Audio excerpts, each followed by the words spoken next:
मैं कोई निर्णय नहीं ले पा रही हूँ कुलगुरु। युवराज विरोचन और ऋषिपुत्र सुधनवा के बीच मैं स्वयं को उस नौका की भांति पा रही हूँ जो बीच मझधार में है और नदी के दोनों तट उसे अपनी ओर आने का संकेत कर रहे हैं। किंतु इस नौका को किसी एक तट का ही संकेत स्वीकार करना होगा।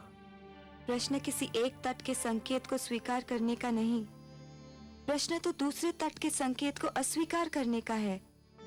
और इसी स्थान पर पहुंच के मैं स्वयं को असमंजस में पा रही हूँ। हे कुलगुरु, यदि आपसे कहा जाए कि सूर्य और चंद्रमा में से एक को स्वीकार और दूसरे को अस्वीकार कर दें, तो आपका क्या उत्तर होगा? गुरुदेव, मैं देवी दीपावली को इसी कारण आपके आश्रम में लेकर आया हूं। मैं चाहता तो इन्हें राजभवन में भी लेके जा सकता था, किंतु मैंने सोचा कि राजभवन में रहकर देवी ये न सोचे कि मैं उन पर कोई दबाव डाल रहा हूं। ऋषि की पुत्री ऋषि शुक्राचार्य के आश्रम में स्वयं को अधिक स्वच्छंद और स्वतंत्र समझेंगी। अवश्य शिष्य। ऋषि पुत्री दीपावली, मेरे इस आश्रम में तुम्हारा हार्दिक स्वागत है। तुम यही समझो कि तुम अपने पिता श्री ऋषि वत्स के आश्रम में ही हो। धन्यवाद कुलगुरु। देवी, यदि मेरे कारण आपको कोई कष्ट हुआ हो तो मुझे खेद है। प्रणाम गुरुदेव।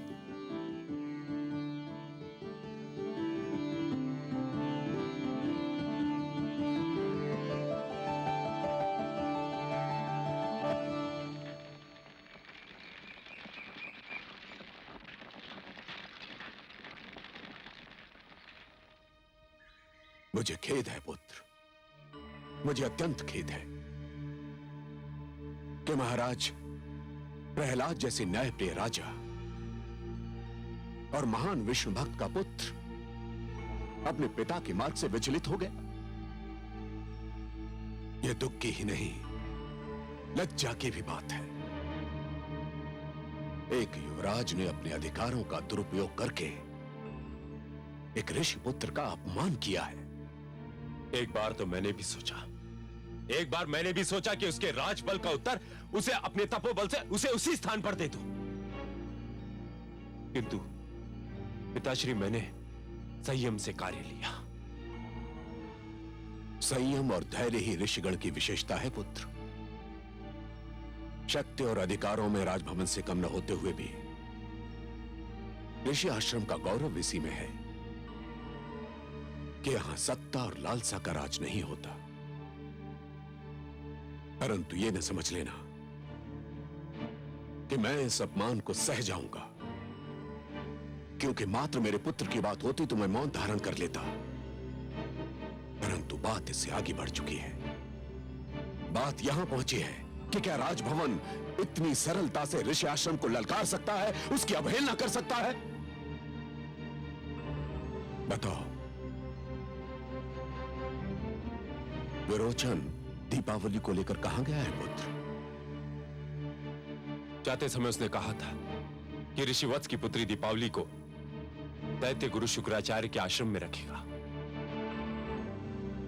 इसका अर्थ यह हुआ पुत्र, यह विश्वासपूर्वक नहीं कहा जा सकता कि महाराज प्रहलाद को इस घटना की सूचना है भी या नहीं।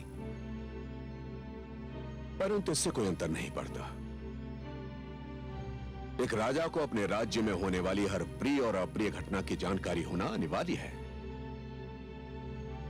मैं सप्त ऋषियों की एक सभा बुलाऊंगा और महाराज प्रहलाद को उसमें उपस्थित होना होगा और अपने पुत्र के दुष्कर्म के लिए उत्तर देना होगा। पुत्र सुधनवा, तनिक भी चिंता न करो। वत्सपुत्री दीपावली मात्र तुम्हें प्राप्त होगी, मात्र तुम्हें।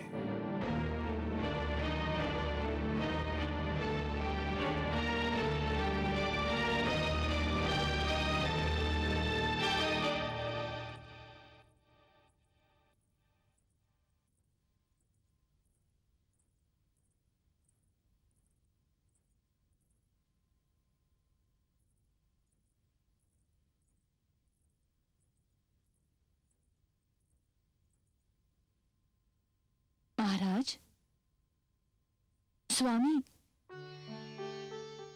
क्या हुआ महारानी?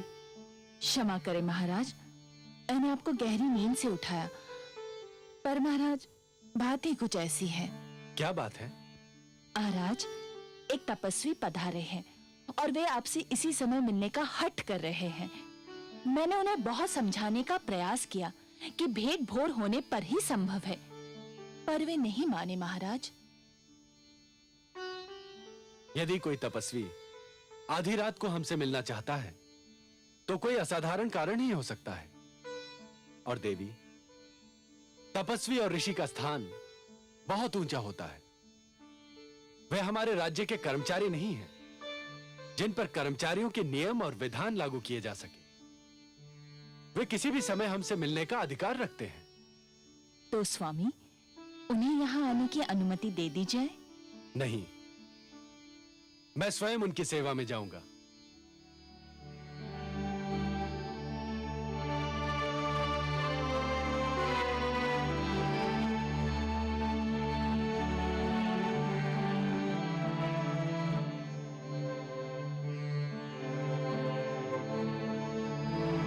प्रणाम।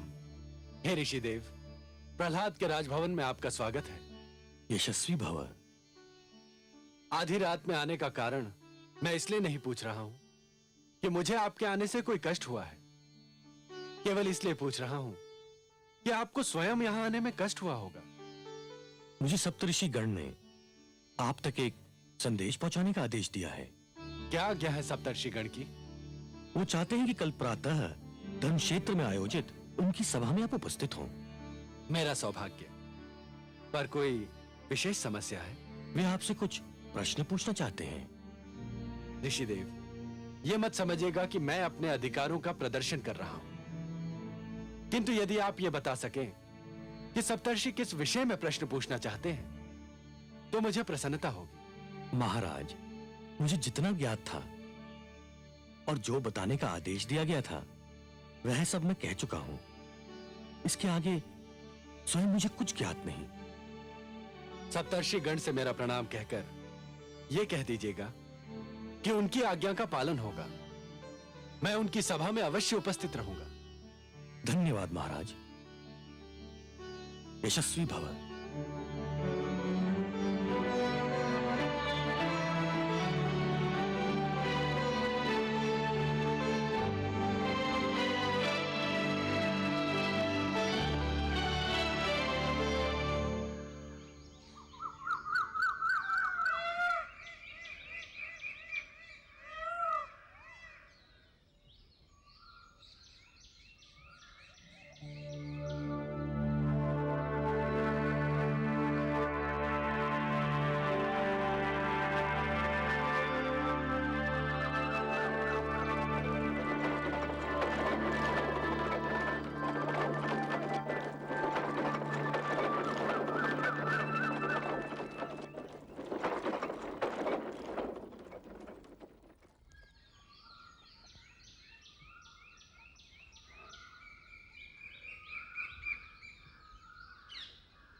यशस्वी भव।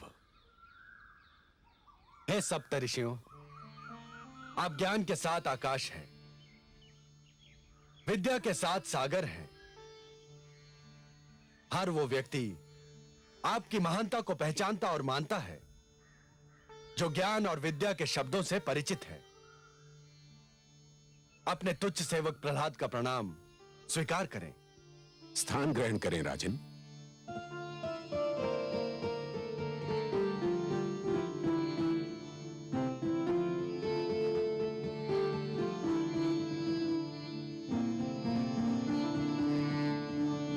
हे ऋषिगण, यद्यपि आपके समक्ष आना, आपका सत्संग पाना अपने भीतर ही सौभाग्य और गौरव का विषय है, परंतु आपके अन्यथा शांत दिखाई देते ज्ञानी मुखों पर चिंता और दुख के लक्षण देखकर मैं ये प्रश्न पूछने का साहस कर रहा हूं कि क्या कोई संकट है? कोई समस्या है? यदि है तो मुझे आदेश दीजिए। ईश्वर ने चाहा तो मैं उस समस्या का अवश्य समाधान करूंगा। सम्राट प्रहलाद, क्या आपको ज्ञात है कि आपके राज्य में अपहरण की एक अप्रिय और लज्जाजनक घटना घटी है? नहीं ऋषिगण, मुझे इस बात का ज्ञान नहीं है, परंतु आप कह रहे हैं तो सत्य ही होगा। यह सत्य है राजन। अपहरण एक अक्षम्य अपराध है। मुझे दुख है कि मेरे राज्य में ऐसी अप्रिय घटना घटी और मुझे उसका ज्ञान नहीं। किसने किया है यह अपराध, यह दुष्कर्म? कृपया मुझे उसका नाम बताइए। उसका नाम सुनकर आपको और भी दुख होगा। मैं फिर भी अनुरोध करूंगा कि आप मुझे उसका नाम बताएं। तो सुनिए, उस अपहरणकर्ता, उस अपराधी का नाम युवराज विरोचन है। युवराज विरोचन? नहीं, ये असंभव है। आप हमारी बात पर संदेह कर रहे हैं महाराज? नहीं ऋषिगण, मैं तो केवल अपने आश्चर्य और दुख का प्रदर्शन कर रहा था। विरोचन ने यह अपराध किया है, यह मेरे लिए बहुत ही लज्जा और दुख का विषय है। अपराध की गंभीरता इस सत्य से और भी बढ़ जाती है कि युवराज ने एक ऋषि पुत्री का अपहरण किया है। ऋषि पुत्री का? हे ईश्वर, किस ऋषि पुत्री का अपहरण किया है उसने? ऋषि वत्स की कन्या दीपावली का अपहरण। आपके पुत्र विरोचन ने उनकी कुटी में जाकर दीपावली का अपहरण किया है राजन। सबसे पहले तो मैं आप सब से, विशेषतः ऋषि अंगीरा से, इस अप्रिय घटना और इस घोर अपराध के लिए क्षमा मांगता हूं। हम ये जानना चाहते हैं कि आप इस विषय में क्या करेंगे। हे ऋषिगण, मैं आपको आश्वासन देता हूं कि मेरा न्याय एक सामान्य नागरिक और युवराज में भेद नहीं करता। इस विषय में भी न्याय होगा और उचित न्याय होगा। मुझे आज्ञा दीजिए, मैं एक क्षण भी विलंब नहीं करना चाहता।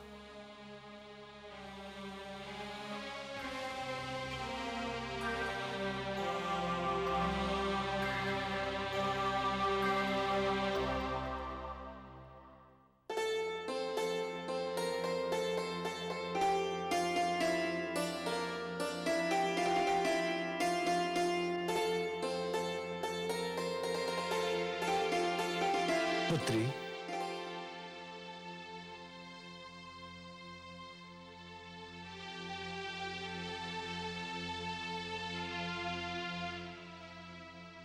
आयुष्मान भव पुत्री। यदि मुझे अनुमान लगाने में भूल नहीं हो रही है तो तुम ऋषि वत्स की पुत्री दीपावली हो। और यदि मुझसे अनुमान लगाने में भूल नहीं हो रही है तो आप कोई और नहीं, युवराज विरोचन के पिताश्री सम्राट प्रहलाद हैं। तुम्हारा अनुमान बिल्कुल सत्य है पुत्री। प्रणाम सम्राट। मेरे नेत्र सौभाग्यशाली हैं कि उन्हें महान विष्णु भक्त सम्राट प्रहलाद के साक्षात दर्शन प्राप्त हुए।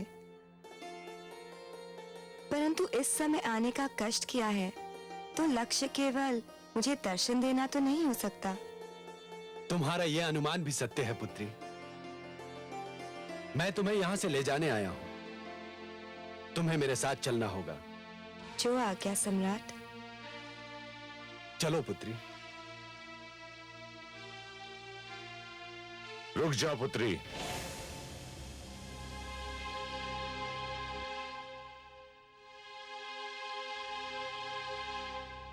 मुझे खेद है महाराज, आप दीपावली को यहां से नहीं ले जा सकते। क्यों गुरुदेव, आपको क्या आपत्ति है? देवी दीपावली मेरे पास युवराज विरोचन की धरोहर है और मैं युवराज की अनुमति के बिना इसे यहां से नहीं जाने दूंगा।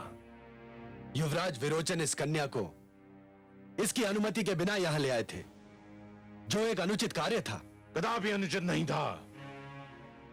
विरोचन युवराज होने के अधिकार का प्रयोग कर इसे यहां ले आया था और मैं अपने राजा होने के अधिकारों का प्रयोग करके इसे यहां से ले जा रहा हूं। और यदि मैं इसे यहां से ना ले जाने दूं तो मैं अपने शिष्य धर्म से मुंह मोड़ने पर विवश हो जाऊंगा गुरुदेव। अर्थात मुझे दुख तो होगा कि जिस गुरु के चरणों में बैठकर मैंने शस्त्र विद्या सीखी थी, उसी गुरु के विरुद्ध मुझे शस्त्र उठाना पड़ेगा। अच्छा, मुझे बड़ी प्रसन्नता हुई अपने योग्य शिष्य से ये बातें सुनकर, किंतु मेरा उत्तर भी सुन लो। मैंने जिस योग्य शिष्य को युद्ध नीति सिखाई थी, मैं उससे युद्ध करने पर विवश हो जाऊंगा और इसका मुझे कोई दुख नहीं होगा।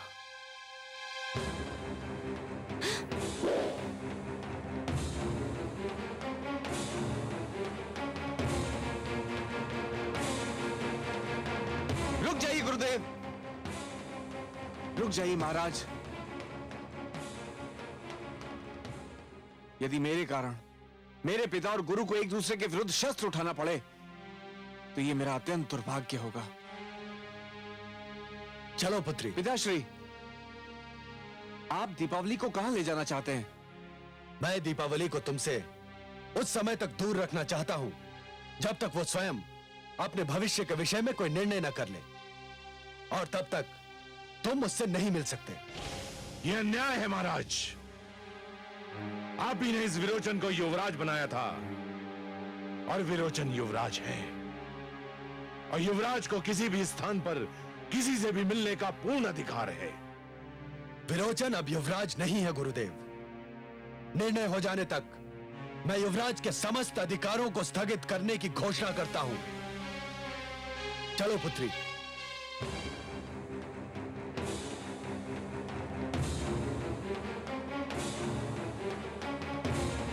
दीपावली,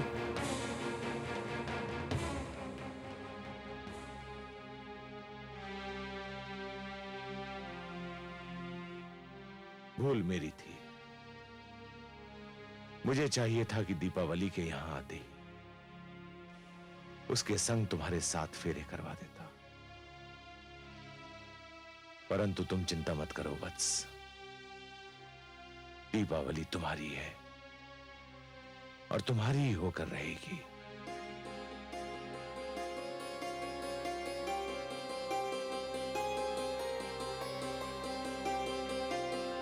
जीवन में यह समस्या किसी के भी समक्ष आ सकती है पुत्री, परंतु ये जिसकी समस्या हो उसी को सुलझानी भी पड़ती है।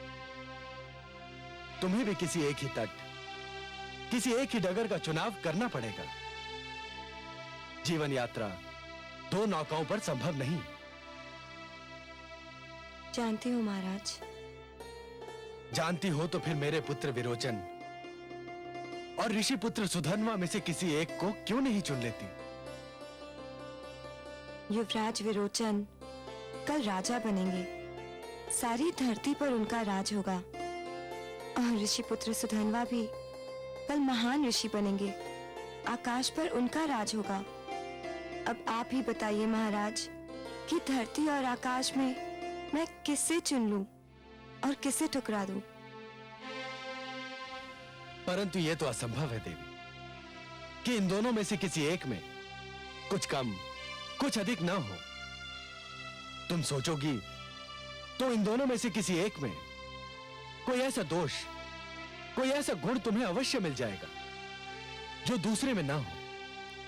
मैं सोच सोच कर हार गई हूँ, परंतु विश्वास कीजिए मैंने दोनों में से किसी में भी कुछ कम या कुछ अधिक नहीं पाया।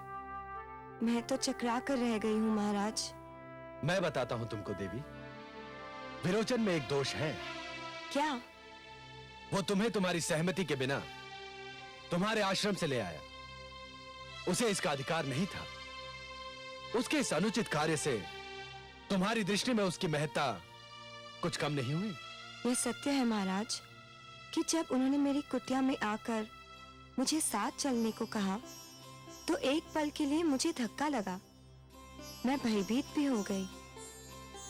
परंतु जब उन्होंने मुझे पूरे आदर सम्मान के साथ गुरु शुक्राचार्य के आश्रम में रखा और उस आश्रम में भी मुझे उतना ही आदर सत्कार मिला, तो मैं जान गई कि युवराज केवल युवराज ही नहीं पर एक चरित्रवान व्यक्ति हैं।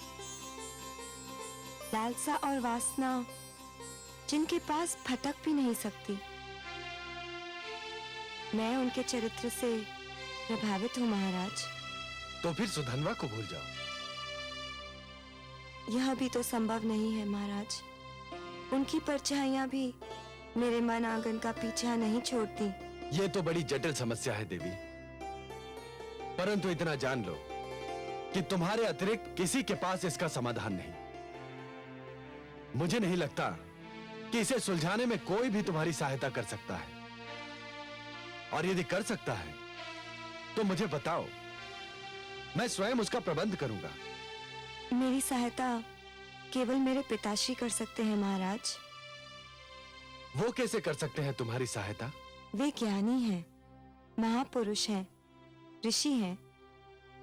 मैं उनके समक्ष अपनी समस्या रखूंगी और फिर वे जिसका भी हाथ थामने का परामर्श देंगे, मैं आंखें बंद करके उसे स्वीकार कर लूंगी, क्योंकि मैं जानती हूं कि वे जो भी निर्णय करेंगे उसी में मेरा भला होगा। पिता के लिए तुम्हारे विचार सुनकर मुझे बहुत प्रसन्नता हुई। एक अच्छी पुत्री ही अच्छी पुत्रवधू बन सकती है।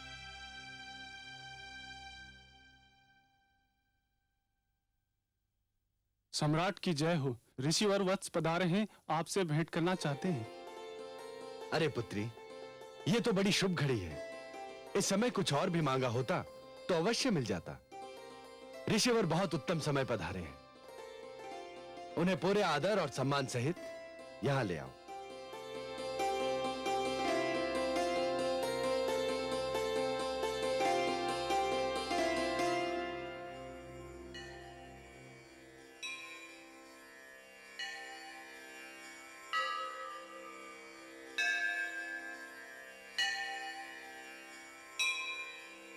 आपके आने से राजभवन पावन हो गया ऋषिवर।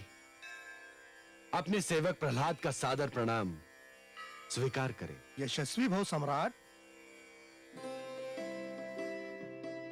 आपकी पुत्री आपके लिए बहुत व्याकुल हो रही थी ऋषिवर।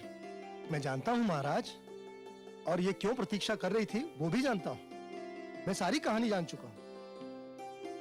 कितना सुंदर होगा ऋषिवर यदि अपने चरम बिंदु पर पहुंची इस कहानी का परिणाम आप बताएं। मैं? हाँ ऋषिवर, जब आपने कहानी सुन ही ली है तो किसी निष्कर्ष पर भी अवश्य पहुंच गए हो। हाँ, निष्कर्ष पर तो पहुंच ही गया हूं महाराज। धन्य है। किस निष्कर्ष पर पहुंचे आप? मैं इस निष्कर्ष पर पहुंचा हूं महाराज कि मेरी पुत्री जो भी कह रही है वह अक्षरशः सत्य है, सर्वथा सत्य है, और सत्य के अतिरिक्त कुछ भी नहीं है। अर्थात? महाराज, मैंने जब सारा वृत्तांत सुना और अपनी पुत्री की उलझन को जाना तो मैंने भी समस्या को हर दृष्टिकोण से देखने का प्रयास किया। युवराज विरोचन और ऋषिपुत्र सुधन्वा दोनों की हर प्रकार की तुलना की, दोनों को जीवन की हर कसौटी पर परखने का प्रयत्न किया, और फिर उसके बाद अपने आप को उसी स्थान पर पाया जहां पर मेरी पुत्री खड़ी है। हाँ महाराज, मैं निर्णय नहीं कर सका कि युवराज विरोचन और ऋषिपुत्र सुधन्वा में से कौन बड़ा है और कौन छोटा, कौन कम है और कौन अधिक। यह समस्या तो उलझती ही चली जा रही है। इस उलझी हुई डोर का कोई भी सिरा हाथ में आ ही नहीं रहा है। मुझे विश्वास था, और मुझे क्या आपकी पुत्री को भी विश्वास था कि आपके आने से समस्या सुलझ जाएगी, परंतु आपने तो इसे और भी उलझा दिया। क्या दीपावली का जीवन बिना माझी के उस नौका के भांति है जो बीच धारा में अटकी रहेगी? मैं स्वयं भी यही सोच सोचकर अधीर हो रहा हूं महाराज। परंतु करना क्या चाहिए? इसका उपाय क्या है? मुझे तो कोई उपाय नहीं सूझता। मैंने एक उपाय सोचा है महाराज। क्या? यदि यह आपकी पुत्री होती तो? मेरी पुत्री? क्या कहना चाहते हैं आप? मैं ये कह रहा हूं महाराज कि आप सम्राट हैं, जीवन की बहुत सी विषमताओं के विषय में आपका ज्ञान अधिक है। आप स्वयं दीपावली को अपनी पुत्री मानकर इसका कन्यादान कर दें। विरोचन और सुधनवा में से जिसको भी योग्य समझे चुन ले। हम दोनों आपके इस निर्णय को निसंकोच होकर स्वीकार कर लेंगे महाराज। बहुत कठिन परीक्षा ले रहे हैं आप मेरी। सारा संसार जानता है कि मैं सदा अपने पिता के प्रेम को तरसता रहा, परंतु मुझे उस सागर से एक बूंद भी नहीं मिली। इसी कारण मैं अपनी संतान पर अपने मन का प्यार बरसा देना चाहता हूं, अपने पिताश्री के अंश का प्यार भी। क्या ऐसा पुत्र प्रेमी ऐसी स्थिति में न्याय कर पाएगा जिसमें स्वयं उसका पुत्र एक पक्ष हो? क्यों नहीं कर सकता महाराज? सारा संसार यह भी तो जानता है कि पुत्र से प्रेम करने वाले सम्राट प्रहलाद न्याय से भी उतना ही प्रेम करते हैं। और सुधनवा जो दूसरा पक्ष है, क्या वो भी मान लेगा?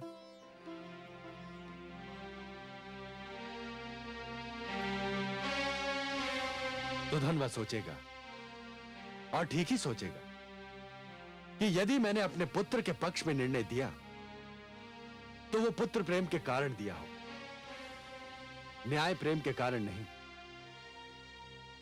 यदि मुझे समस्या को सुलझाना है तो सुधनवा के सहयोग के बिना संभव नहीं। मुझे सुधनवा के पास जाना हो अभी, इसी समय।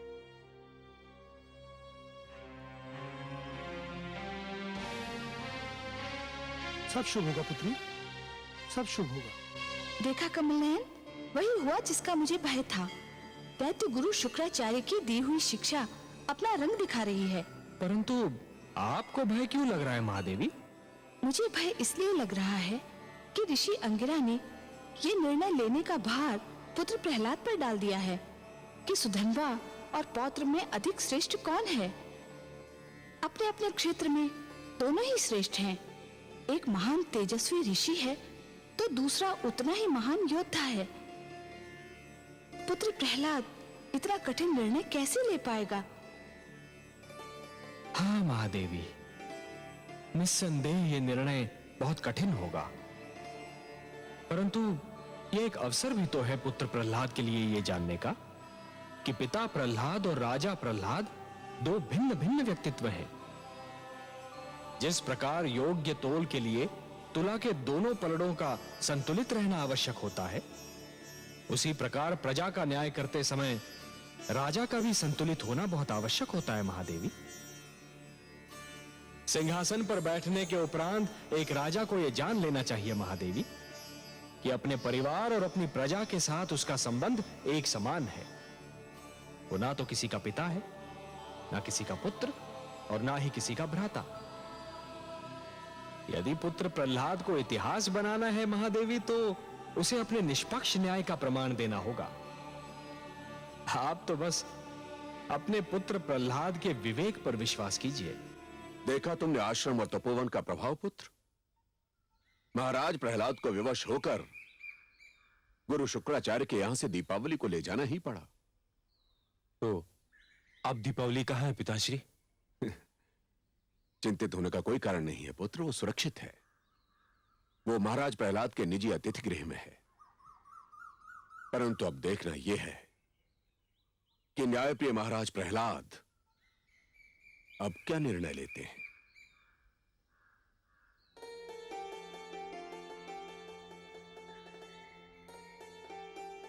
सेवक प्रहलाद आपको कोटि कोटि प्रणाम करता है।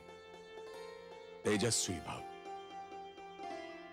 हे ऋषि पुत्र सुधनवा, आप भी मेरा प्रणाम स्वीकार करें। यशस्वी भव। आपको यह सूचना तो मिल ही गई होगी कि देवी दीपावली अब कुलगुरु शुक्राचार्य के आश्रम में नहीं, पिता के संरक्षण में है। मैं आपसे, विशेषतः सुधनवा से एक अनुमति लेने आया हूं। अनुमति? मुझसे किस बात की अनुमति चाहिए आपको राजन? ऋषि वत्स ने अपनी पुत्री का भविष्य मेरे हाथों में सौंप दिया है। मैं कुछ समझा नहीं राजन। उन्होंने मुझे आदेश दिया है कि उनकी पुत्री दीपावली के भविष्य का निर्णय मैं करूं। दीपावली जिस असमंजस में फंस गई है उसे उस असमंजस से बाहर मैं निकालूं। उसके पति के रूप में विरोचन और सुधनवा में से किसी एक को मैं चुनूं। अर्थात आप अपना निर्णय सुनाने आए हैं राजन? नहीं ऋषिवर, इस विचित्र समस्या के दो पक्ष हैं। एक मेरा पुत्र युवराज विरोचन और दूसरा आपका पुत्र सुधनवा। न्यायाधीश बनने के लिए मुझे अपने पुत्र की अनुमति की आवश्यकता नहीं है, क्योंकि वो मेरा आज्ञाकारी पुत्र है। ऋषिवर, मुझे आवश्यकता है आपके पुत्र सुधनवा की अनुमति की, क्योंकि वो दूसरा पक्ष है। उसकी अनुमति के बिना मैं न्यायाधीश का दायित्व स्वीकार नहीं कर सकता। महाराज, जिस समस्या में एक पक्ष आपका पुत्र है, क्या आप समझते हैं ऐसी स्थिति में आप निष्पक्ष न्याय कर पाएंगे? यह तो विश्वास है कि न्याय कर पाऊंगा, यह विश्वास नहीं कि उसे दोनों पक्ष न्याय मान ही लें। दीपावली एक है, उसके प्रेमी दो हैं। दीपावली को बांटा नहीं जा सकता, उसे विभाजित नहीं किया जा सकता। वह किसी एक को ही मिलेगी, और जिसे न मिली वो मेरे न्याय को न्याय ही मान ले, इस पर मुझे संदेह है। ऋषिपुत्र सुधनवा, क्या आपको मेरा न्यायाधीश बनना स्वीकार है?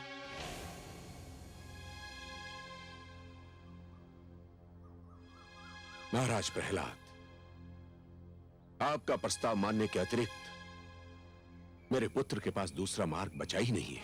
नहीं ऋषिवर, यदि सुधनवा नहीं चाहेगा तो मैं कभी बीच में नहीं आऊंगा। किसी और को यह कार्य सौंपने का प्रयास करूंगा।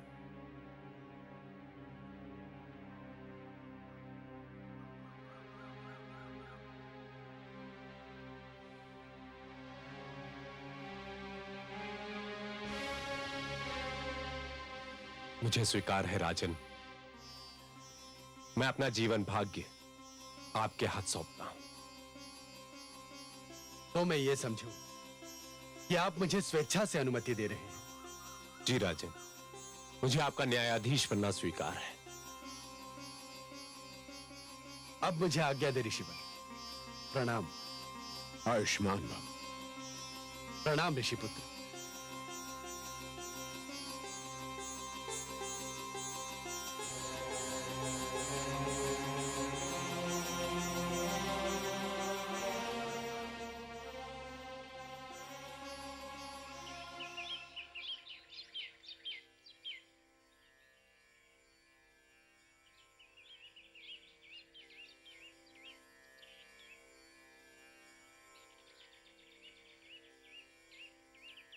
प्रणाम गुरुदेव। आयुष्मान भव। आपने मुझे स्मरण किया था गुरुदेव? हाँ वत्स, मैंने तुम्हें बुलाया था। आज्ञा दीजिए गुरुदेव। महाराज प्रहलाद ने दीपावली को तुम्हारे लिए या ऋषि पुत्र सुधनवा में से किसी एक को चुनने का निर्णय अपने हाथों में लिया है। महाराज अपनी न्यायप्रियता के लिए जग प्रसिद्ध है, इसलिए मुझे चिंता हो रही है। इसमें चिंता की क्या बात है गुरुदेव? मुझे यह चिंता है वत्स कि वो केवल यह सिद्ध करने के लिए कि वो न्यायप्रिय है और तुम उनके पुत्र हो, कोई निर्णय तुम्हारे विरुद्ध ना दे दें। तो मुझे क्या करना चाहिए गुरुदेव? मेरे मस्तिष्क में एक योजना ने जन्म लिया है वत्स। अब तुमको नीति का आश्रय लेना। महाराज प्रहलाद पर दबाव बढ़ाने के लिए तुम्हें अपनी दादी श्री राजमाता कायाधु के पास जाना चाहिए। राजमाता तुमसे बहुत स्नेह करती है और महाराज उनसे बहुत प्यार करते हैं। यदि राजमाता तुम्हारे पक्ष में हो गई तो महाराज विवश होकर तुम्हारे पक्ष में निर्णय देंगे।